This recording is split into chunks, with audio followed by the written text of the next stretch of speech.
nyuma y'uko Leta Zunze Ubumwe za Amerika zitangarije ko zafashe perezida wa Venezuela Nicolas Maduro n'umufasha we bakajyanwa ahantu hataramenyekana, abayobozi batandukanye hirya no hino ku isi bagize icyo bavuga.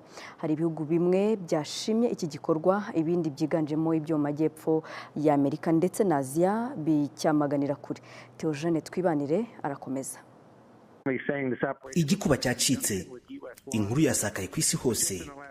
Bamwe bati n'ubwa mbere bibaye, abandi bati n'igitangaza, ariko nyine niyo makuru ahari.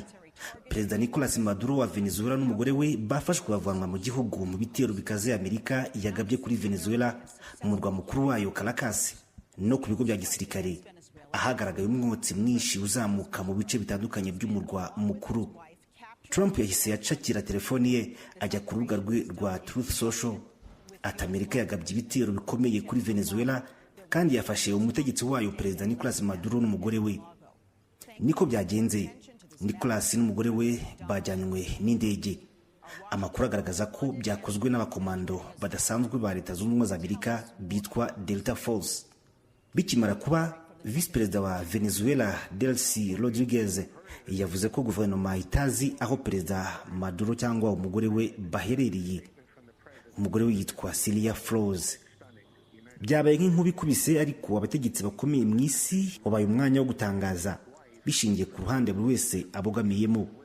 Ibihugu hafi ya byose muri Amerika y'Amajyepfo ndetse na Aziya byamaganye iki gikorwa, uretse Perezida wa Argentine Javier Milei wanditse ngo ubwigenge bukomeje kujya mbere, aho yagaragaye mu kavideo wavuga ko Venezuela yari ikibazo ku karere baherereyemo. Umushinjacyaha mukuru wa Leta Zunze Ubumwe za Amerika Bondi Pamela yavuze ko Nicolas Maduro n'umugore we Celia Flores bamaze kuregerwa urukiko rwo mu majyepfo y'umujyi wa New York. Uyu mushinjacyaha mukuru wa Leta Zunze Ubumwe za Amerika yavuze ko Nicolas Maduro ashinjwa kugirana umugambi w'iterabwoba rishingiye ku biyobyabwenge narcoterrorism, umugambi wo kwinjiza kokayine muri Leta Zunze Ubumwe za Amerika ndetse no gutunga imbunda za machine gun n'ibikoresho bisenya bikomeye bigambiriye Leta Zunze Ubumwe za Amerika. Bondi Pamela yavuze ko bidatinze bazagezwa imbere y'ubutabera bwa Amerika ku butaka bwa Amerika no mu nkiko za Amerika. Uyu yashimye Perezida Trump ndetse n'ingabo zabo, yise izi ntwari zakoze ubutumwa budasanzwe kandi ngo bwagenze neza bwo gufata aba bakekwaho kuba abacuruzi mpuzamahanga b'ibiyobyabwenge. Undi wagize icyo yandika ni Perezida wa Kosovo Vjosa Osmani. Uyu yavuze ko Kosovo ishyigikiye byimazeyo Leta Zunze Ubumwe za Amerika na Perezida Trump mu bikorwa byo kurwanya ubutegetsi bwa Venezuela, yemeza ko bushingiye ku iterabwoba n'ibiyobyabwenge. Yagize ati bibyerekana imbaraga n'ubuyobozi bwa Amerika ikwiye kugira. Avuga ko abaturage ba Venezuela bakwiye ubwisanzure, demokarasi n'ejo hazaza hagengwa n'amategeko atari ubwoba gusa. Ibindi bihugu nabyo byavuze, nka Colombia na imbibi na Venezuela yasabye byihutirwa kugabanya umwuka mubi w'intambara, ikabatangaje ko yashyize mu bikorwa ingamba zo kurinda abasivile, kubungabunga umutekano ku mupaka wa Colombia na Venezuela no gukemura vuba ibibazo byose byashoboka by'ubutabazi cyangwa ibyabimukira. Cuba izwiho kudacana uwaka na Amerika. Perezida wayo Miguel Diaz-Canel yise icyo gikorwa igitero cya Amerika cy'ubugizi bwa nabi.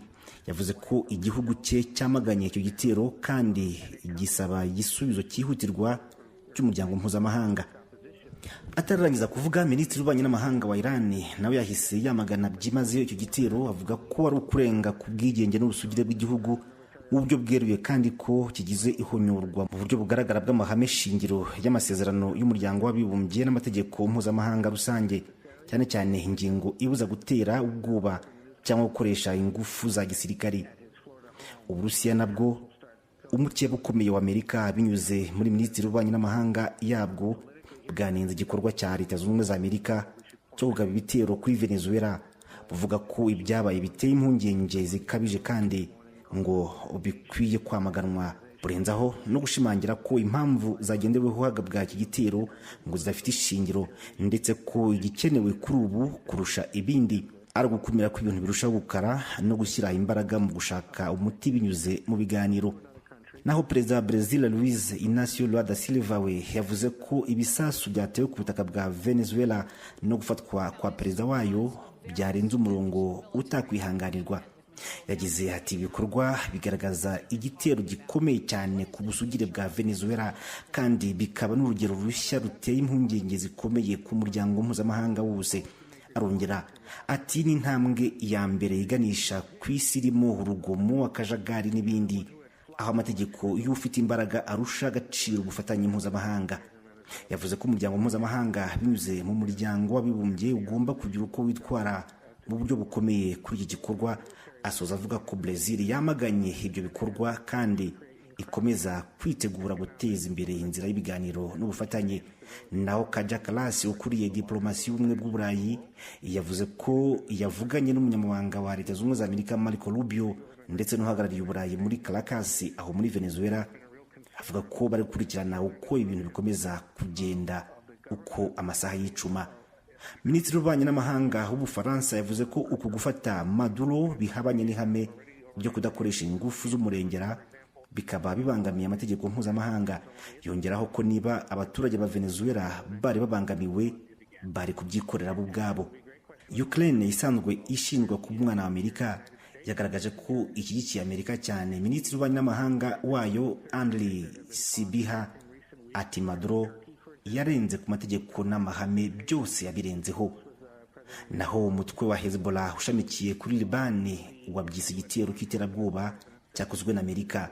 Uyu mutwe uti twifatanyije bidasubirwaho na Venezuela, abaturage bayo, perezida wayo ndetse n'ubuyobozi bwayo muri rusange mu guhangana n'ubwirasi n'ubushotoranyi bwa Amerika. Muri Afurika ho ishami rishinzwe ububanyi n'amahanga muri Minisiteri y'Ububanyi n'amahanga Afurika y'Epfo niryo ryagize icyo rivuga, rihamagarira akanama k'umutekano ku isi gukemura iki kibazo. Iri shami ritukunu gukoresha ingufu zitari ngombwa mu guhonyora amategeko mpuzamahanga. Kugeza ubu tuvugana, abantu bakomeje gutanga ibitekerezo bitandukanye kuri iki gikorwa cya Amerika kuri Venezuela. Ariko mu kanya gato gashize Donald Trump yumvikanye anenga abamaganye iki gitero ndetse avugamo n'abo mu ishyaka by'abademokrate. Ati ibyo ni nka bya bintu bishaje twahoze twumva kuva kera, ukumva bamwe mu badepite barasakuza ngo biteye ubwoba, ngo hakozwe iki giteye ubwoba. Turi gukiza amagara y'abantu. Ibi nta kindi gihugu ku isi cyabikora kandi ntacyo twishinja. Kuba Amerika yafashe perezida wa Venezuela Nicolas Maduro hari icyo bisobanuye mu banyi n'amahanga.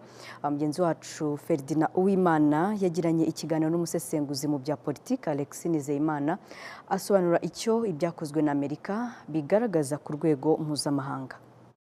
Icyo navuga nuko ikintu cya mbere bisobanuye, bigaragaje ko abarepublike bagarutse mu murongo wabo bari basanganywe muri politiki mpuzamahanga ya Amerika. Ibintu bitandukanye n'igihe bakuragaho Saddam Hussein, bitandukanye n'igihe bateraga muri Afghanistan. Ibi si abanyamerika gusa buriya babyihariye, bitandukanye na 2011 mu ntangiriro za 2011 ku bwa Nicolas Sarkozy ubwo bakuragaho Gbagbo muri Cote d'Ivoire. Muri rusange nuko nyuma no muri Panama ku bwa Noriega. Yego.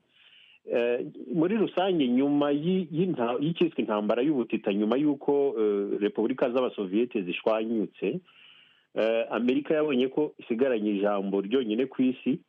Ibintu byajyaga bifatirwa muri kiriya kintu bitaga ngo ni akanama k'umutekano k'umuryango w'abibumbye, Amerika isigara ibifata. Noneho ahubwo akanama k'umuryango w'abibumbye cyangwa se Loni muri rusange igasigara izi inyuma irwana n'ibyo twakwita kuregulariza, no kugira ngo ibihe umurongo nyine wa Loni.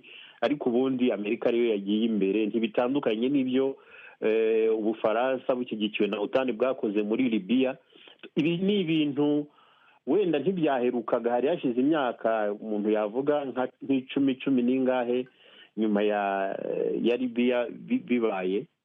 Ariko ibi ni ibintu ibi bihugu byiyumva nk'ibihangange, bifite ijambo ntavuguruzwa mu kanama k'umuryango w'abibumbye gashinzwe umutekano ku isi. Ni ibintu bakora kenshi, nubwo wenda umuntu atari kubitegereza kuri Donald Trump ukurikije ko we yasobanuraga politike ye. Ariko ibi ni ibintu ibi bihugu bikora. Twatanze izo ngero, abafaransa babikoze muri Afurika. Navuga ko muri politiki mpuzamahanga bivuze ko ibi bihugu uko byiyumvaga mu myaka 10 ishize tutaragera mu kinyejana cyangwa 10 n'ingahe, tukiri mu 2000 muri za 90 uko byiyumvaga tutaragera mu kinyejana cya 21, n'ubu niko byiyumva. Ariko Donald Trump we arenzaho ikintu gikomeye twagiye tubona muri iyi minsi, ni uko asa n'uwitandukanije n'ibyo byose bita mu imiryango mpuzamahanga, ni akanama k'umuryango w'abibumbye gashinzwe amahoro ku isi, akumva ko Amerika ari igihangange, bityo icyo ishaka n'aho igishaka kigomba kuba.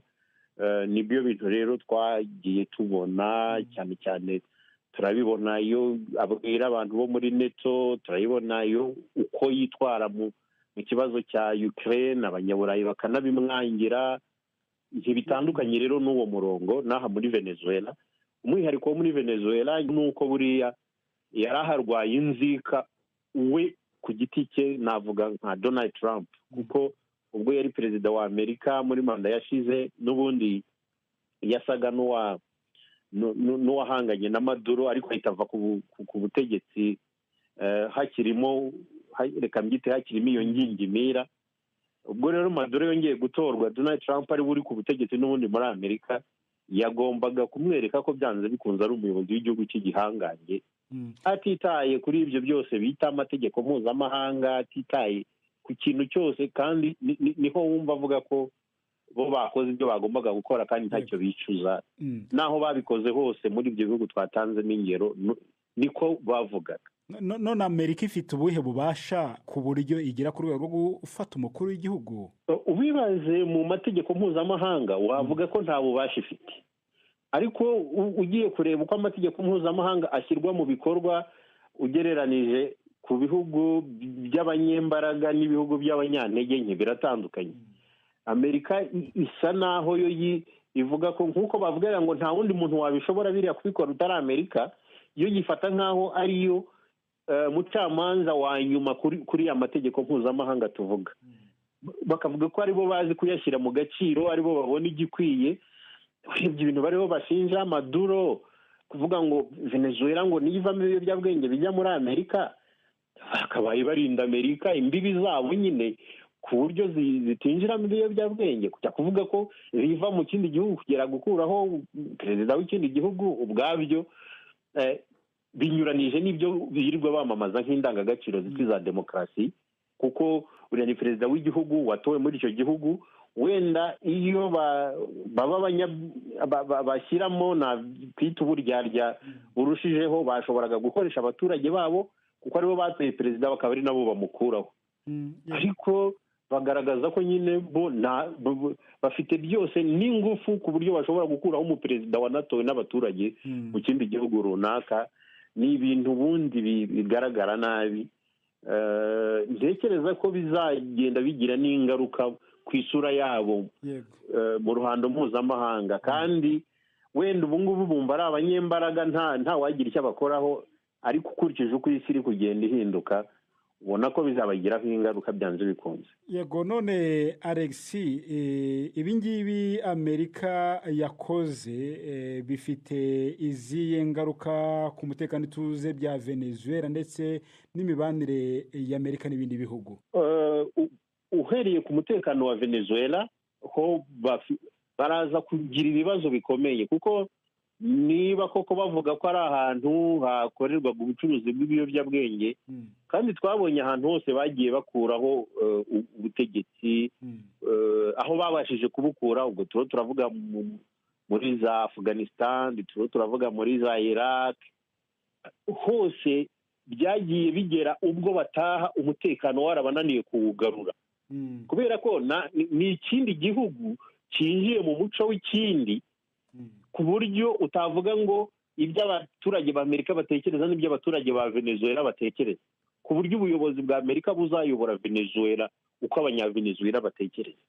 Ibi rero biraza kuzana mbere na mbere akaduruvayo, navuga akajagari mu miyoborere ya Venezuela, kuko buriya abari bari ku butegetsi, ingabo zari ziriho, zifite umujinya w'uko zinjiriwe kugira perezida akuweho. Abarwanyaga ubutegetsi aravuga ati tubonye umwanya natwe wo kugaruka ku butegetsi. N'undi muntu wese wumva noneho avuga ati uyu niwo mwanya wanjye mbonye nanjye wo kuzamuka ku buryo izina ryanjye ryamenyekana mu baharanira ubutegetsi, arahita azamuka. Ya mitwe icuruza ibiyobyabwenge yari muri biriya bihugu bituranye na Venezuela, yavuga ati tubonye igihugu kirimo akavuyo, tugiye noneho gupangiramo gahunda zacu. Bose bamenya ko Amerika iri bwoherezeho igisirikare cyayo ngo gisimbura icya Venezuela na polisi ku buryo bari n'inzego z'ubuyobozi ku buryo bari bucunga umutekano nk'uko bacunga uwa Amerika. Igikurikiraho muri Venezuela ni ako kajagari cyo abantu bakitege. Hanyuma umubano wa Amerika n'ibindi bihugu uraza kuzamo iki gitotsi nyine cyo kuvuga ngo aba bantu bigize abapolisi b'isi ku rwego rw'aho bagera gukuraho perezida watowe.